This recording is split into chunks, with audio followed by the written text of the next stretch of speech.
The events of the past days and weeks concerning the coronavirus have been pretty unsettling, and our HVAC team wants to do our part in keeping your community healthy and safe. Did you know that HVAC dealers are considered essential? So our business will remain open so that we can continue to assist our community. Your health, the health of your family, community, and our team members are our top priority. As a result of this pandemic, we will be closely following the recommendations of the CDC. They give you two options here. In response, we have implemented new procedures on how we conduct our business, providing you with the same level of service you know and trust.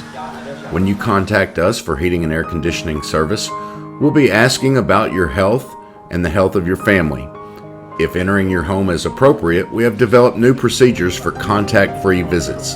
Our technicians will wear disposable gloves, will be mindful of maintaining a suggested 6-foot distance from you and your family members, and wear masks upon request and availability.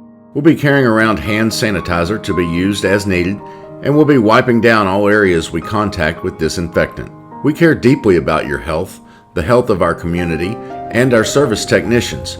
So let's make an agreement to protect your family as well as ours. If we have a service technician who is not feeling well, or anyone in their family who is not feeling well, then they won't be working. In return, we ask that if you or anyone in your home is not feeling well, just let us know so we can reschedule the visit for a time when everyone is feeling better. Our business is built on 4 pillars: safety, comfort, health, and energy efficiency. Right now in our community, health is at the forefront. Please be assured that we are here for you.